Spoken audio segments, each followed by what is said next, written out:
exposes their feeding grounds. Seaweed-covered rocks 100 meters from the shore.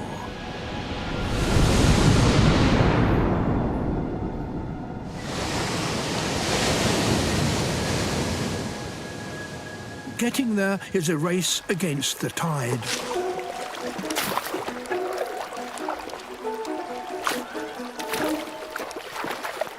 They leap from rock to rock.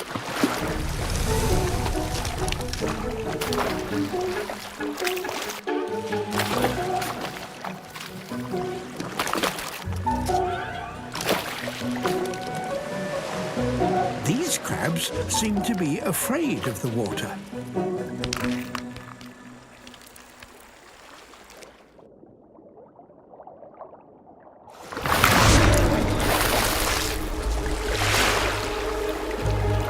And for good reason.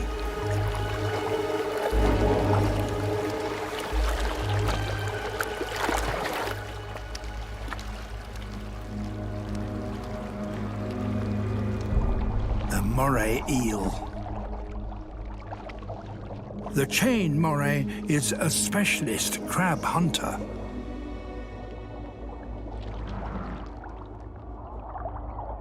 Its blunt teeth can easily grip and crush a crab's shell.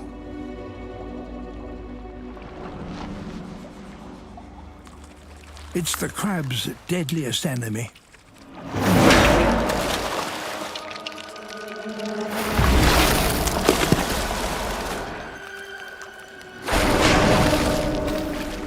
But the crab's feeding grounds are still a long way off.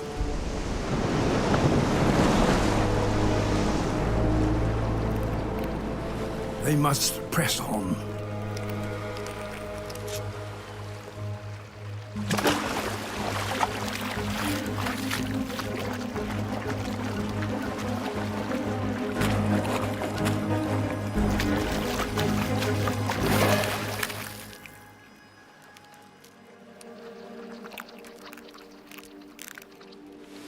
Halfway.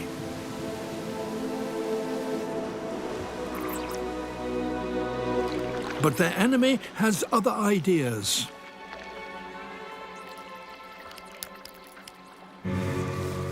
Crossing the land.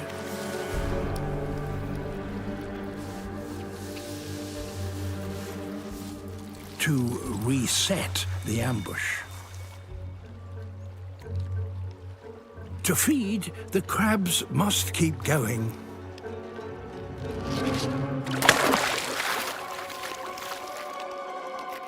But nowhere is safe. An octopus, also a crab killer.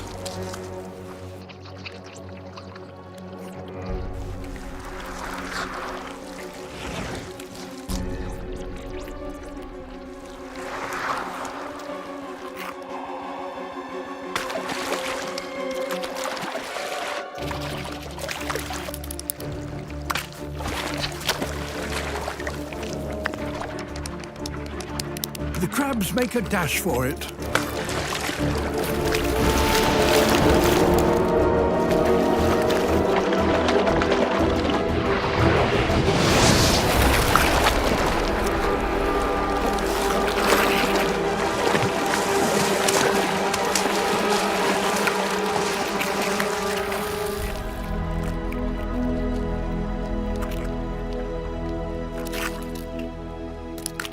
Made it.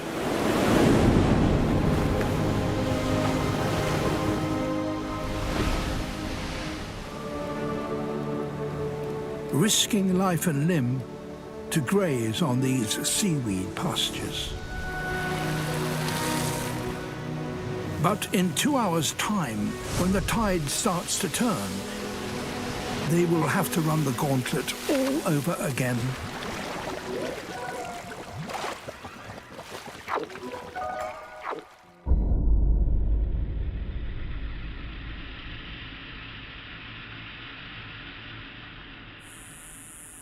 It's July in the deserts of Nevada in the western United States.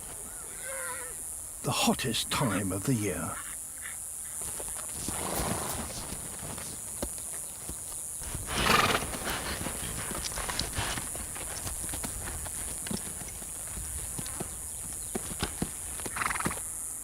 Bands of wild horses, Mustang, are converging on one of the last remaining waterholes around.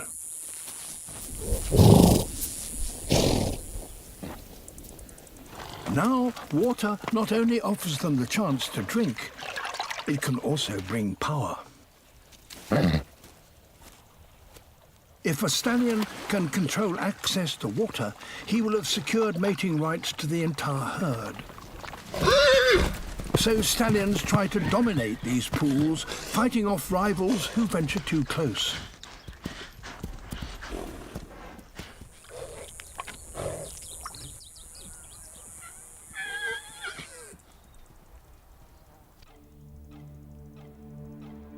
A stranger. He's travelled 15 kilometres to be here, because the pools where he's come from have already dried up. With him come his females. If he can't provide them with water, they will leave him for the white stallion, who already dominates this pool.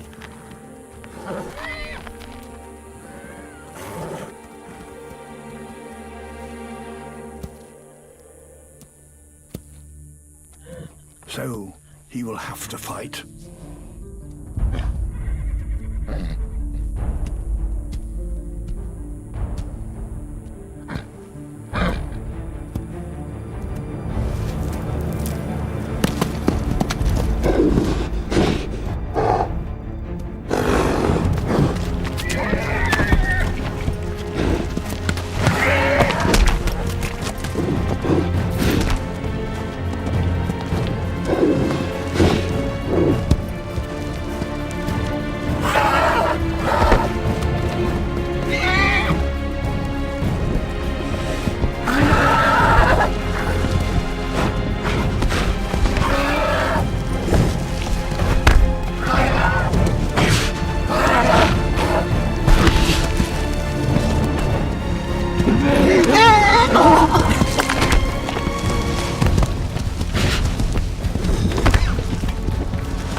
There is everything to lose.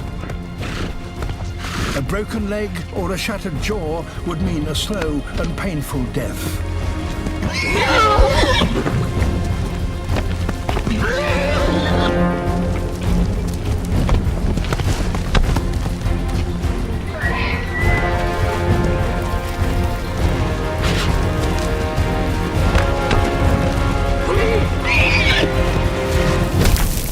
A missed kick, and it's all over.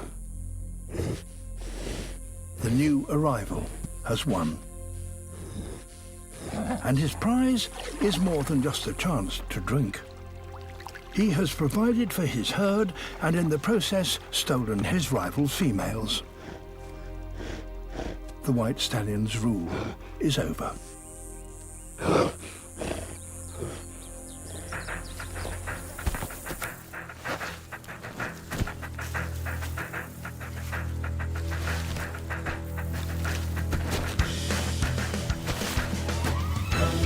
These males are the troop leaders.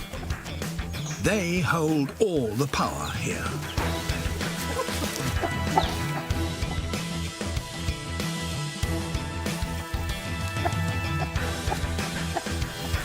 Joining them is every young male's ambition. To be accepted into this elite is the path to privilege. But it's a dangerous journey.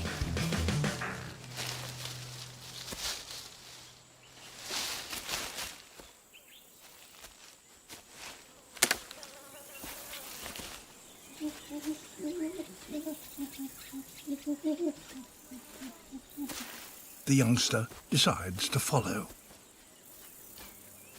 At first, he has enough sense to keep his distance. These males are twice his size.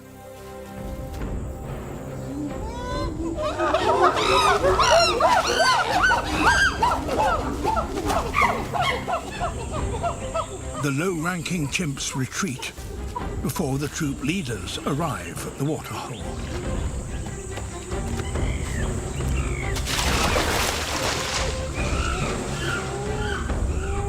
Dominant males have a highly stressful life as they constantly squabble to protect their position.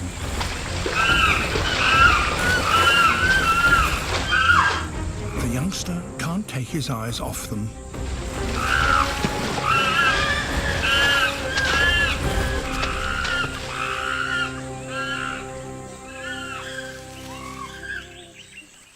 This is his chance to get himself noticed.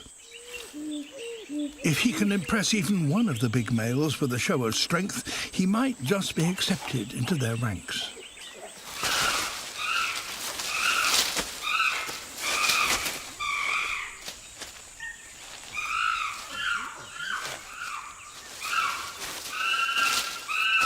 His best attempt at a macho display has certainly caught their attention.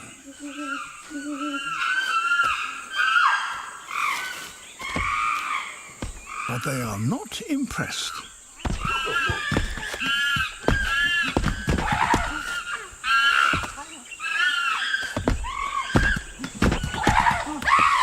In fact, this drumming means they're getting rather angry.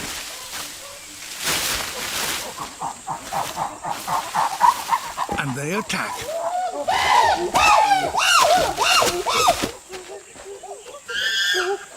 The youngster is not quick enough.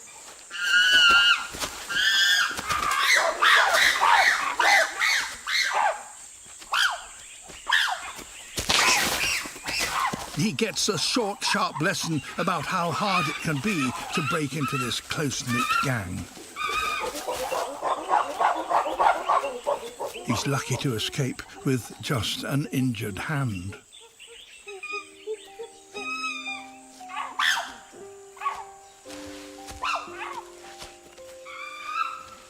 For the moment, he's neither big enough nor strong enough to be taken seriously by the troop leaders.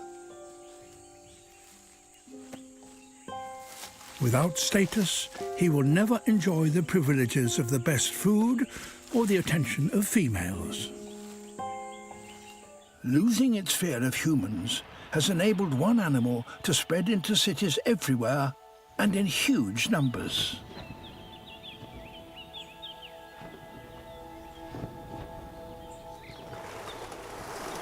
Pigeons are by far the most successful urban bird.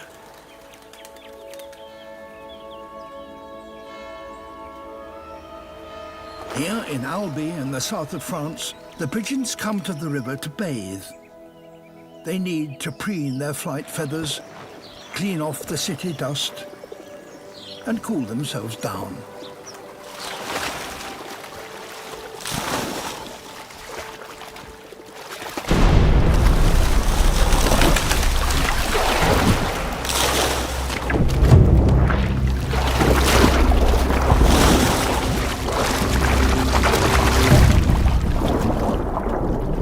But death lies in wait. A predator that has taken advantage of the very thing that has led to the pigeon's success. Their lack of fear. As the pigeons bathe, oil from their plumage flows downstream and is detected.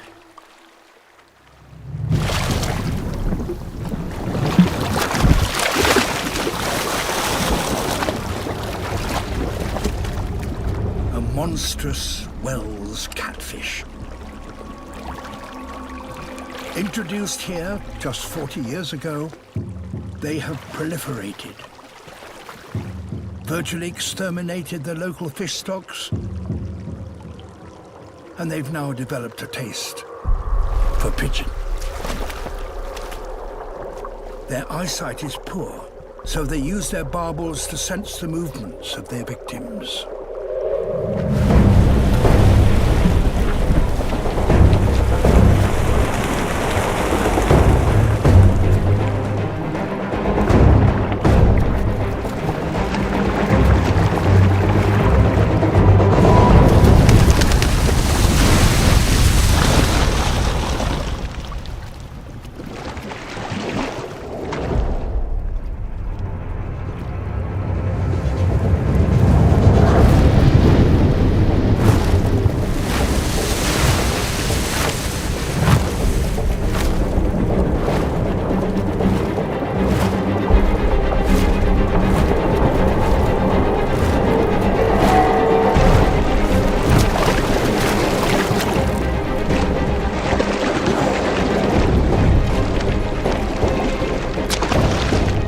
This is a radical new hunting strategy for what is normally a bottom-dwelling fish.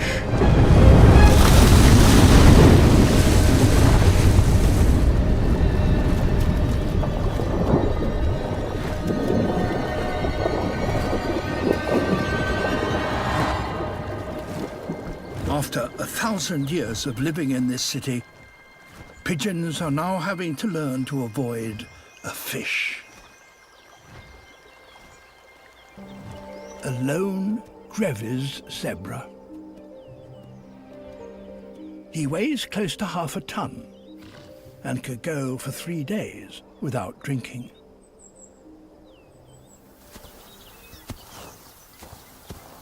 Like the macaques, his forebears were refugees from the advancing Sahara.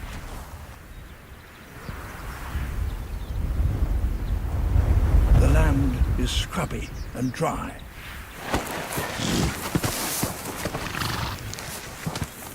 But this stallion has claimed it as his own. He's been waiting months for visitors. Female visitors.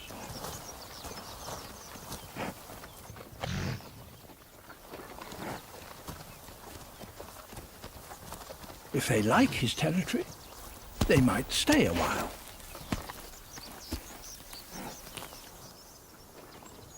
It's his first chance to mate for a very long time.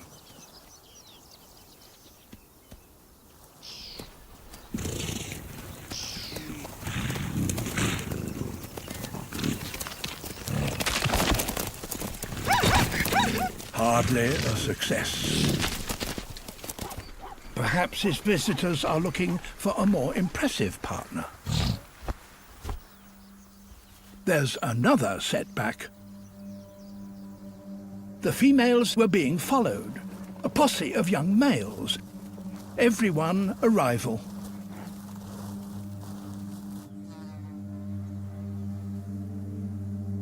It's time to separate the men from the boys.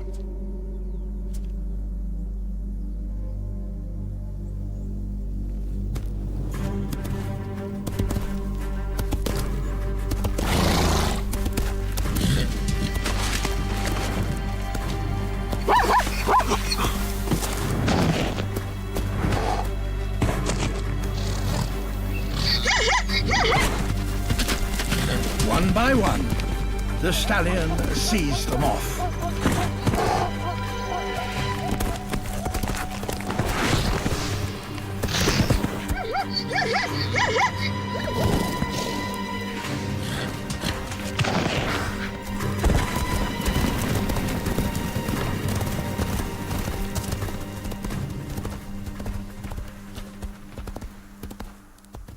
The females had ringside seats, and his prowess has not gone unnoted.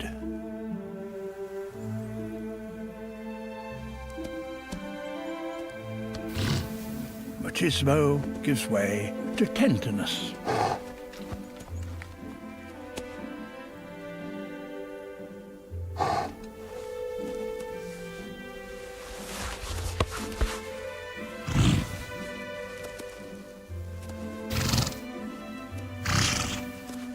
Around here, you have to take every opportunity, be it for food, for water, or for mates.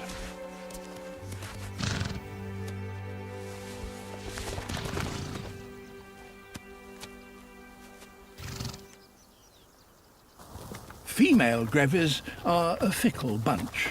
The herd have decided to move on. All of them.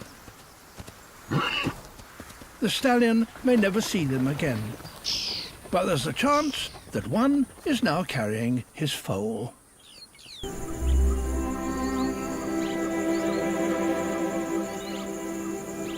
In a far corner of Southeast Asia lies the Coral Triangle. A cluster of the richest coral reefs in the world.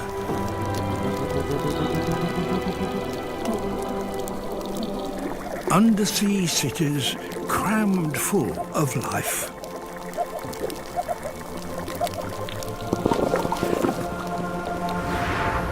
As in any crowded metropolis, there is fierce rivalry for space,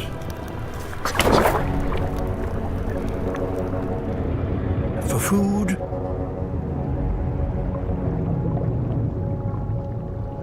and for a partner. But the reef is also a place full of opportunity.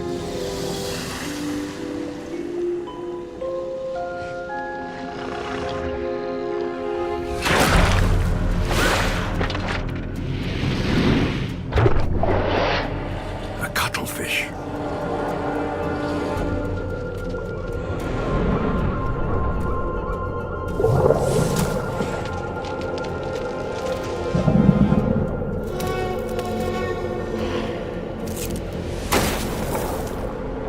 It specializes in hunting crabs.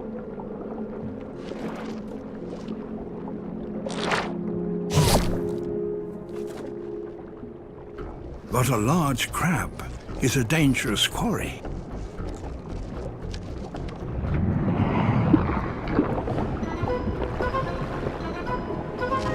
It has powerful claws. The cuttlefish, however, has a remarkable talent.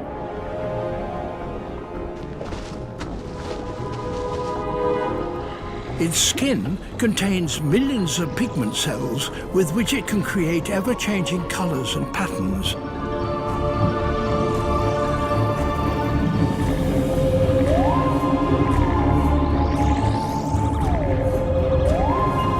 And that, apparently, hypnotizes the crab.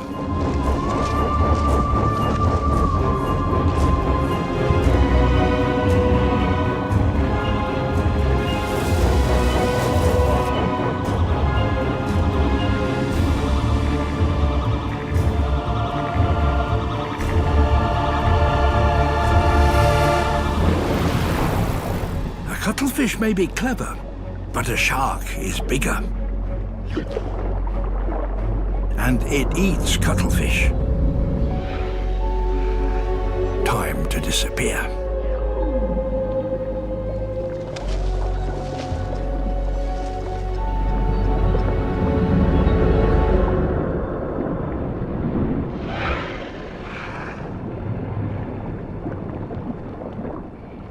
Back to the hunt. A new target, but the same mesmerizing technique.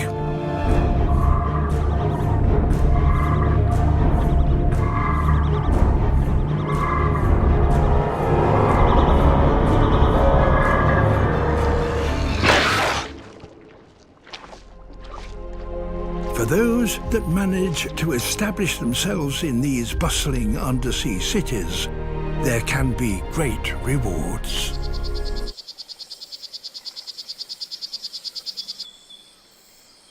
This is a poison dart frog. Males raise their young in a very special way. A father will place each one of his tadpoles in its own tiny pool of water. This is one. Nice and safe. He might have up to 5 other tadpoles. But he needs to remember where he put each one of them. This one isn't doing so well. Its tiny puddle has all but dried out. The tadpole will die unless its father can find a better place for it. If dads are good for one thing, it's piggyback rides.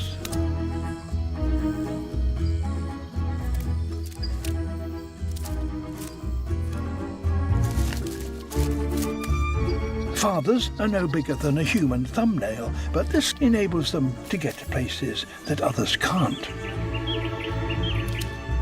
This could be perfect.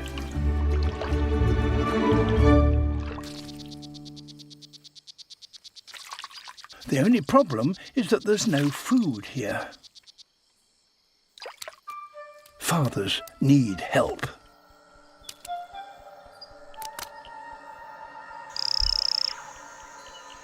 Somewhere in this forest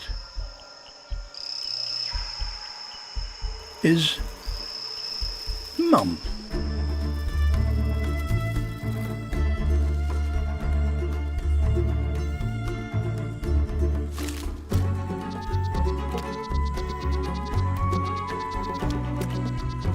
A female could do something a male cannot. But first, Dad must lead his partner to their hungry tadpole.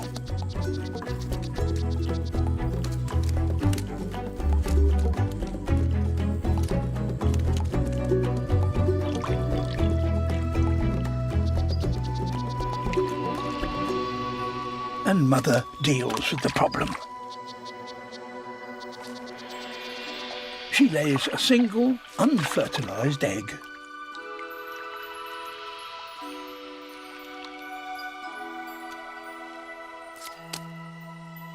And her tadpole gets a much-needed meal.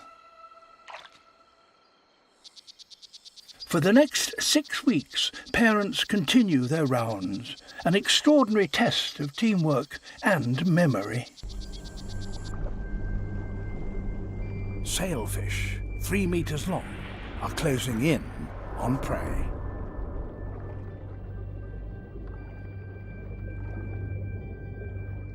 They will only use just enough energy to make their kill, never wasting a fin stroke.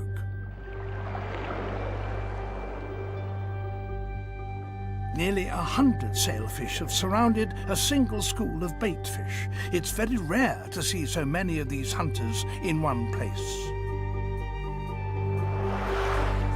To herd their prey, the predators raise their huge dorsal fins.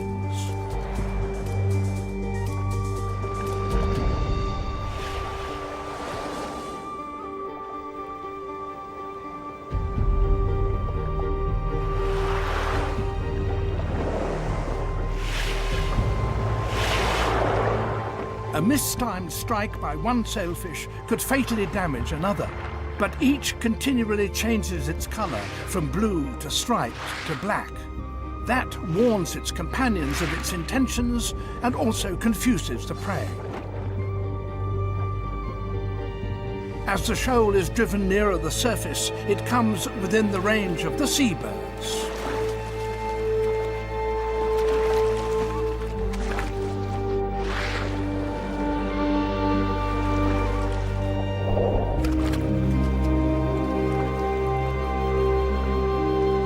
Out here in the open ocean, there is nowhere for the baitfish to hide.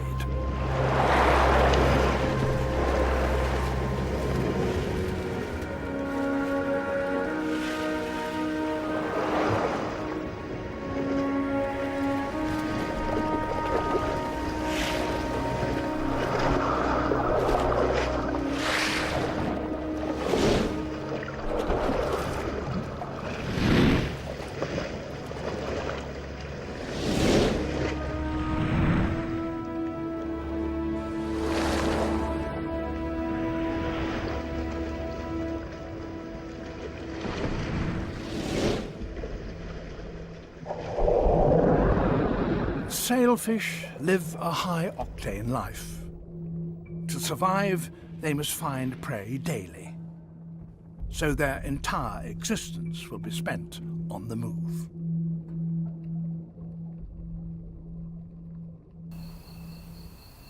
And many animals here choose the simplest option of all. Staying hidden all day and only venturing out in the cool of the night.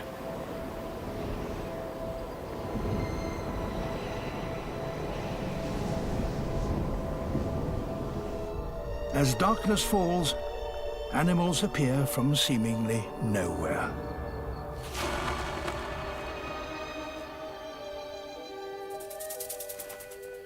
And among them, inevitably, are hunters.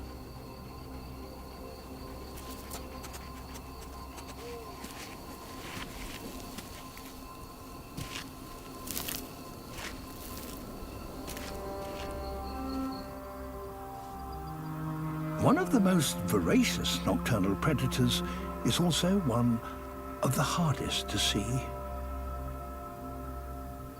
This mysterious creature hardly ever appears on the surface of the dunes.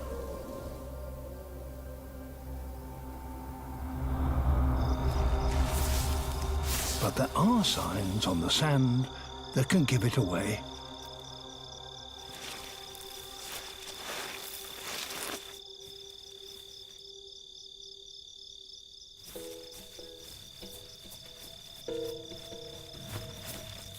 It lives only here, where the sand grains are so perfectly dry and polished that they flow almost like water. It's no bigger than a ping pong ball. A golden mole. It's totally blind, but there's nothing to see underground anyway.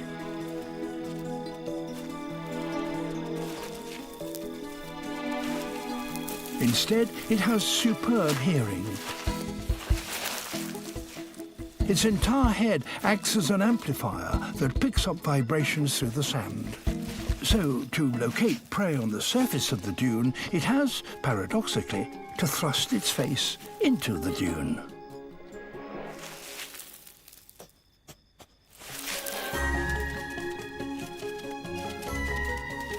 Termites. Not easy to catch when you're blind. Far better to go into stealth mode. Once below the sand, it can detect the slightest movement, allowing it to strike with pinpoint accuracy.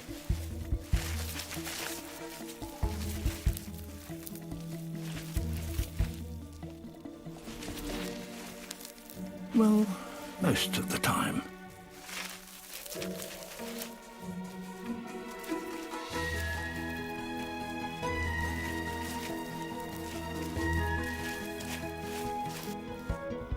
It can travel 1 kilometre a night in search of its dinner. And right now, it has just detected its main course. Little wonder it's sometimes called the shark of the dunes. Lizards, for the most part, are not known for being caring parents, but there are exceptions. It's spring in the woodlands of North America. An American robin is nesting, warming her eggs with the heat generated by her own body. And below, on the forest floor, a 5-lined skink is warming her cold-blooded body by basking in the sunshine, so that she can do the same thing.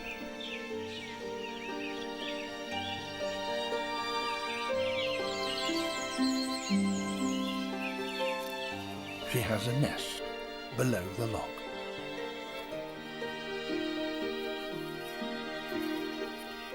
It can get quite chilly in these woodlands, and she warms her eggs by transferring to them the heat that she's collected from the sun.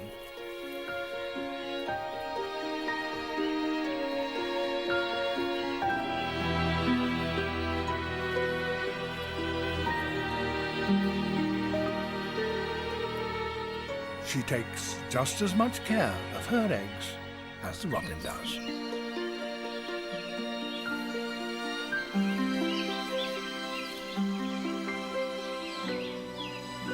A month later, and her eggs are hatching.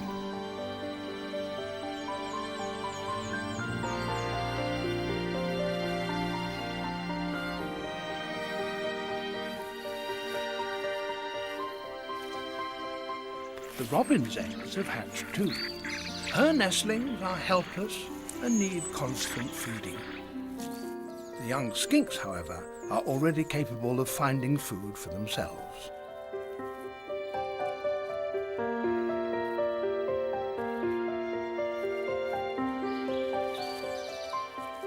Within a day or so, they've left their mother and are independently exploring the woodland floor for themselves.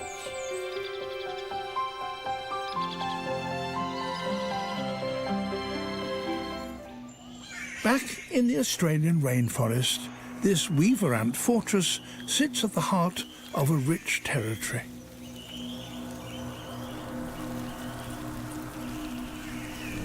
Hunting parties go out to gather food to fuel their growing numbers.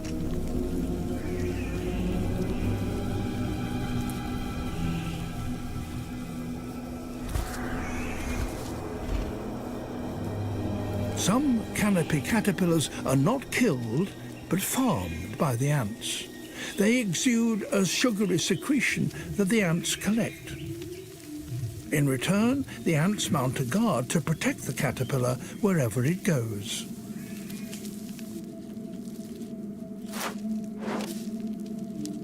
But a successful colony inevitably attracts enemies.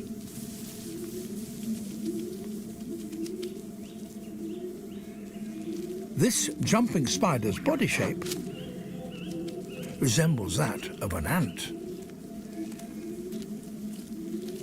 A disguise good enough to fool these nursery guards.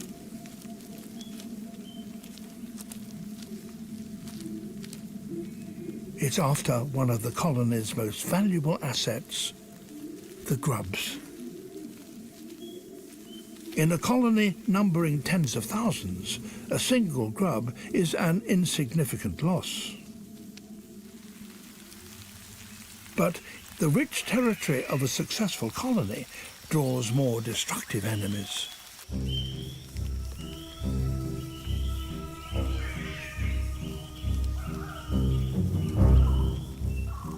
Raiders from a neighbouring weaver ant colony looking to expand their own empire.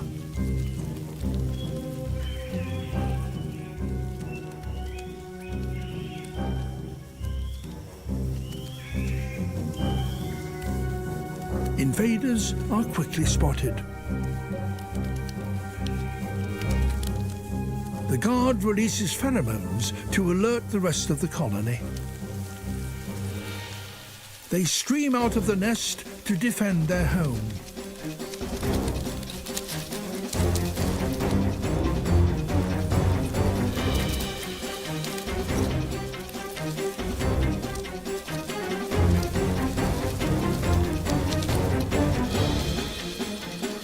If the home defences fail, the colony will be wiped out.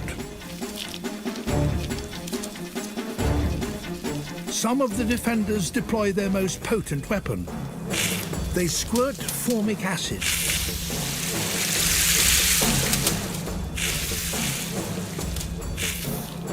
The stinging liquid halts the invaders in their tracks.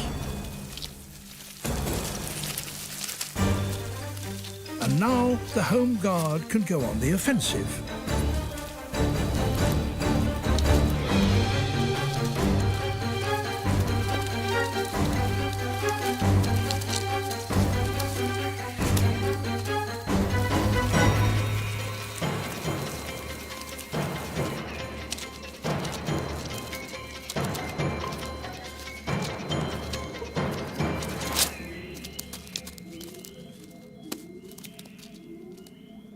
Home and territory are secure once again. A colony may lose many workers in defense of its home, but their sacrifice helps safeguard the next generation. It's now midsummer, and the sun is shining at full strength. The increasing warmth is the cue for an Atlantic lobster to start on a long journey. She spent the winter 250 meters down, far beyond the reach of the storms. But it was cold down there, and now she needs to find warmer water, so she's marching towards the shallows. They, however, are 150 kilometers away.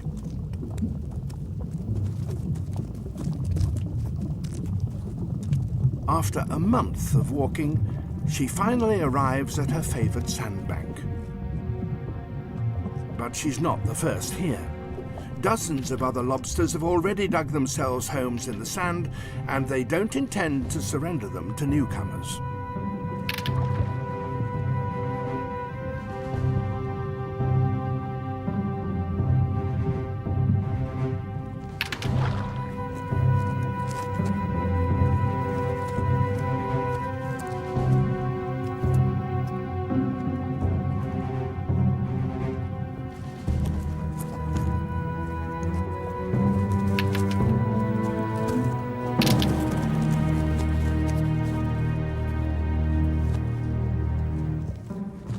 Size counts for everything in these battles. The new arrival is in urgent need of a pit, and since she weighs a hefty 7 kilos, she stands a good chance of getting one.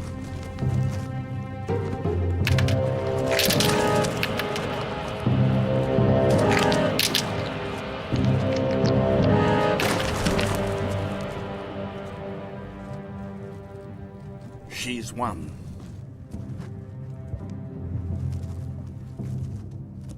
These battles continue for the next 2 months, and they're crucial, for the females must have both shelter and warm water if they're to raise their young. For the last 7 months, each of these females has been carrying around about 20,000 fertilized eggs.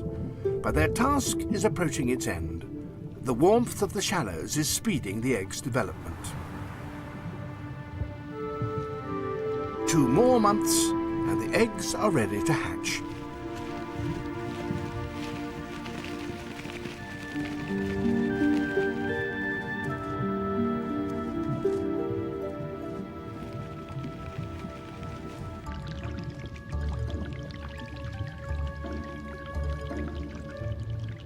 At first, they're not very good at swimming. But within a few minutes, the babies are able to set off in a purposeful way.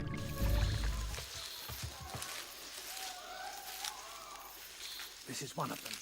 From the purposeful way in which he's walking, it's clear that the search for prey has started. The other members of the team are not far away.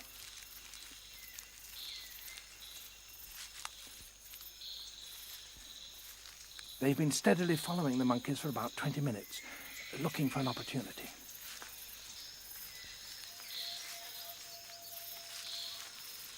The technique they'll almost certainly use is that one of them will be driving the colobus ahead of him.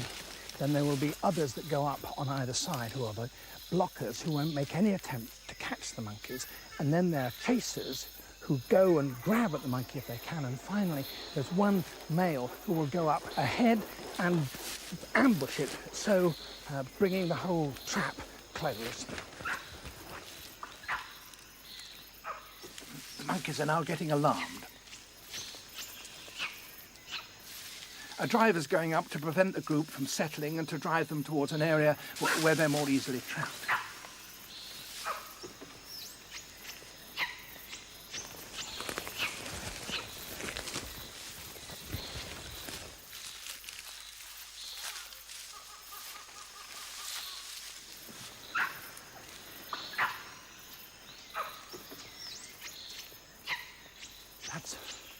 That's one of the blockers that's now quietly come ahead of the colobus.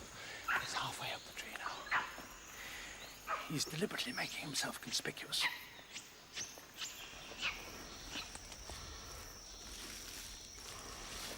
Now it looks as though they're all in position. The driver's gone up, the blockers have gone up, and now the one who's going to make the ambush and close the ring, he's gone up too. The colobus will be very lucky if they escape now.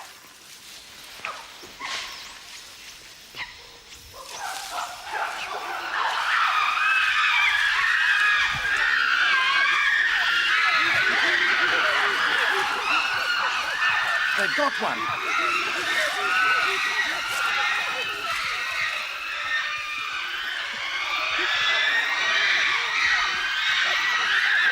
The hunters are tearing it apart. Everyone, the hunters in the trees and the spectators on the ground, are screaming with excitement.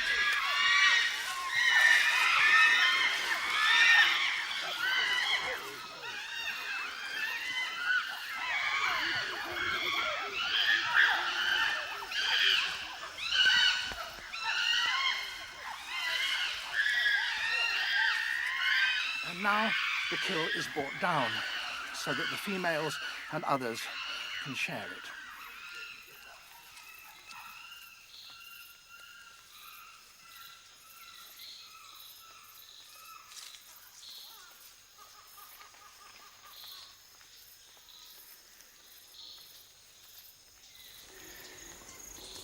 And there's the reward for that long chase.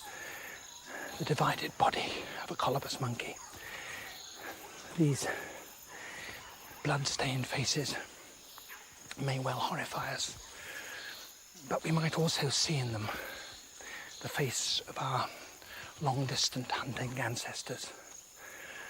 And if we are appalled by that mob violence and bloodlust, we might also see in that too, perhaps, the origins of the teamwork that have, in the end, brought human beings many of their greatest triumphs.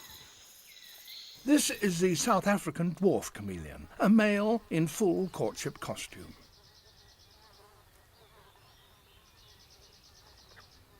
This, somewhat less colourful, is a female.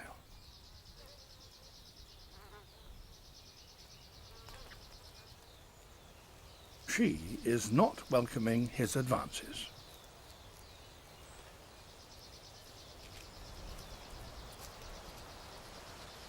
As her mood darkens, so does her skin.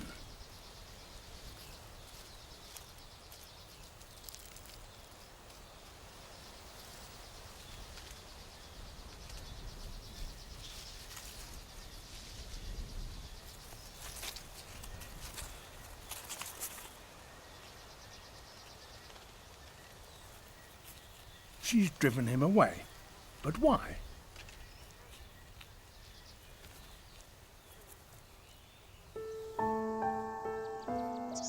There is a reason. She's pregnant. Her home, the South African Cape, can get quite cold. So instead of laying her eggs on the ground, as most chameleons do, she retains them within her body and warms them by seeking out the sunniest places and sunbathing. Now they're ready to emerge, alive.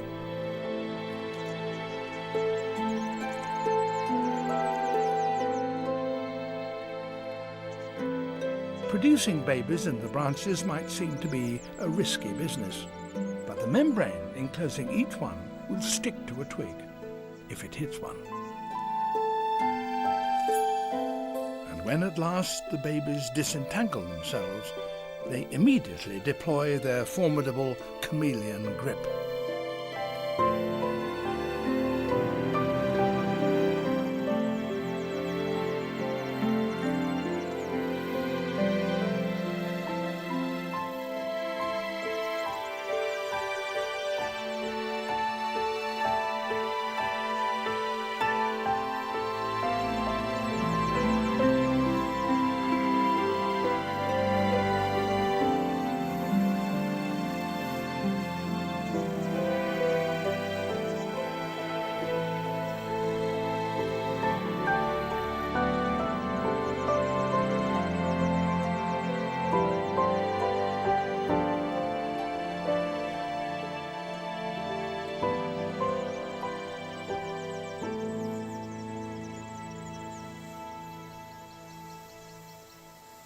By the time they're properly dried out, the babies are as much at home in the branches as their mother.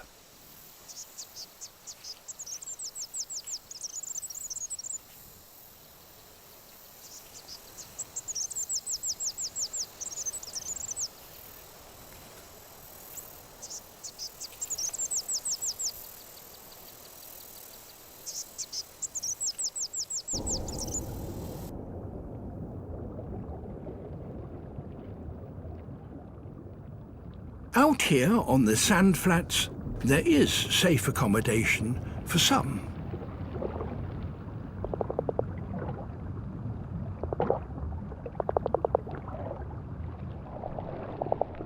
A family of saddleback clownfish have found an excellent home.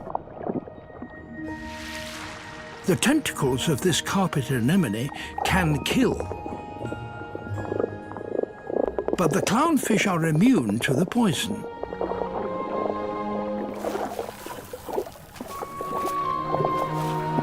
So they can shelter from danger.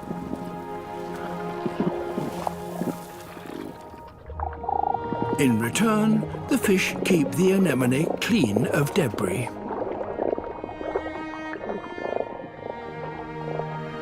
As with all clownfish, the family is ruled by a big female. Her white face marks her out as the boss.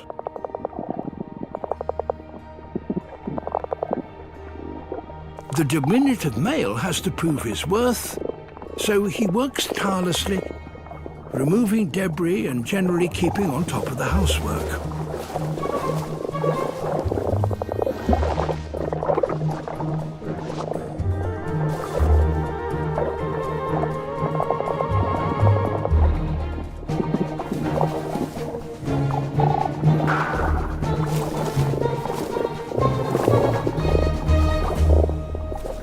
His greatest challenge is to find a safe place where the boss can lay her eggs.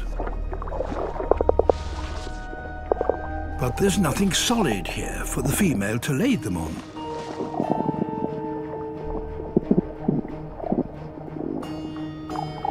A nearby shell could be the solution.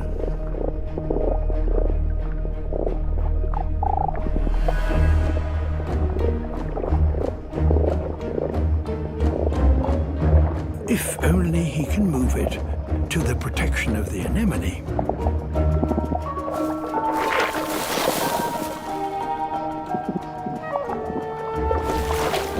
Too heavy. Besides, it has a mind of its own. Hermit crab.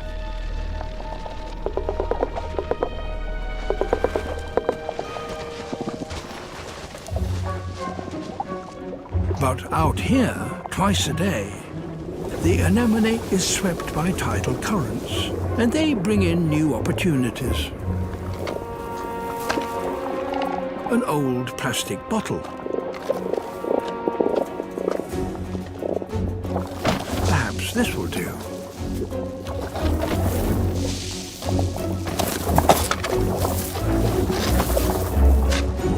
Not heavy enough.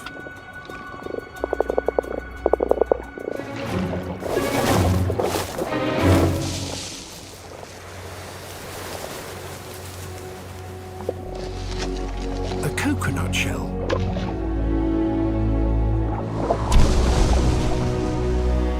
It looks just right, but it's a long way from home.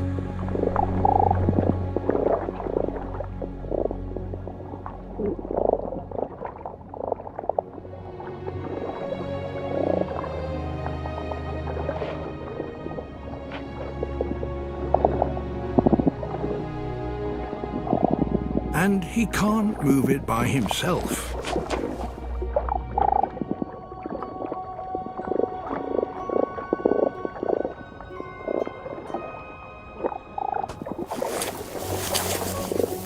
So the pair now work together.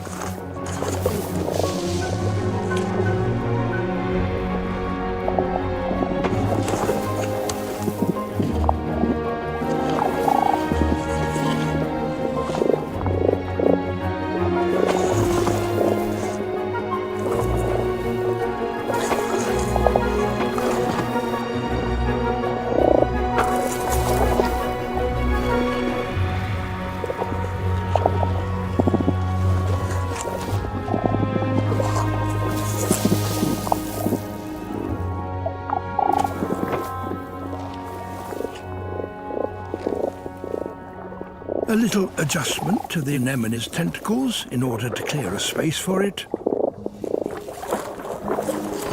And the shell is tucked in.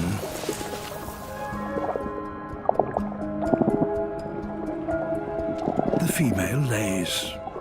A safe nursery at last.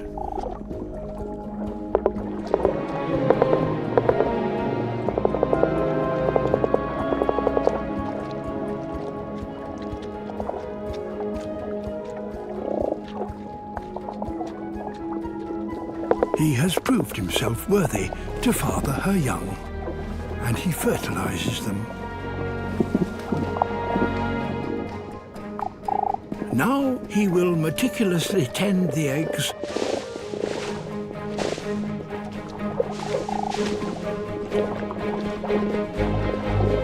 keeping them clean and healthy until they hatch in 10 days' time.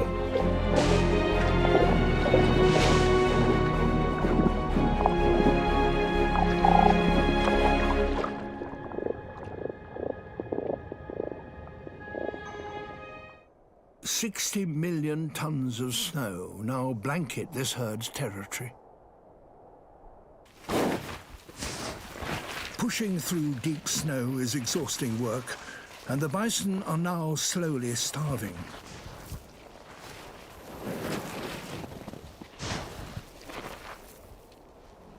Just keeping warm saps huge amounts of energy.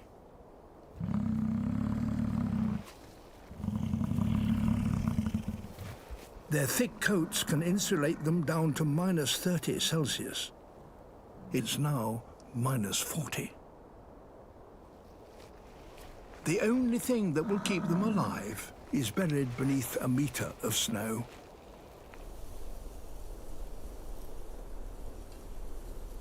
And that's a problem shared with a surprising neighbor.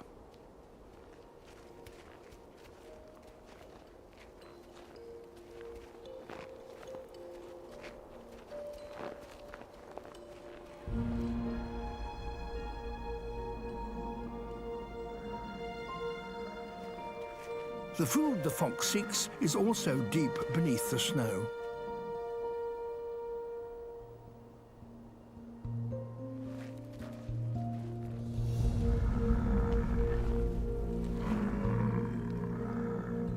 The survival of both creatures depends on getting through to the ground.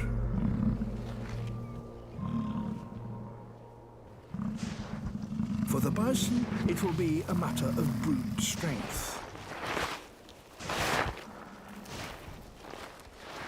Massive neck muscles enable them to shovel 5 tons of snow a day.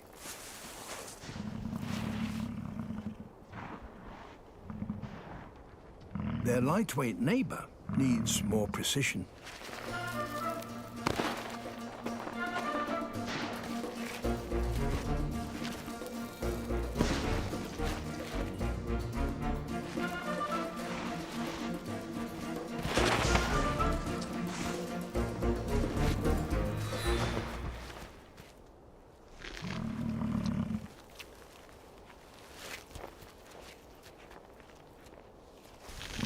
The bison have reached their goal, a mouthful of withered grass. And where the bison have dug, the fox now spots an opportunity.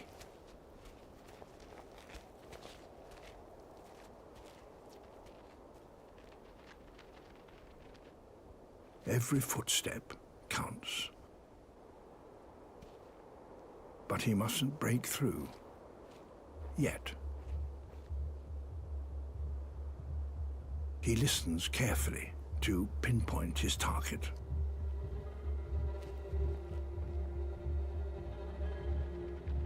It's moving.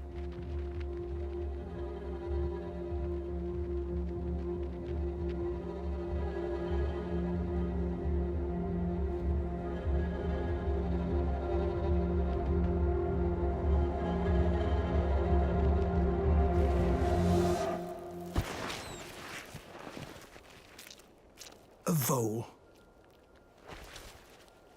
Small, but 100 times more nutritious than a mouthful of dried grass.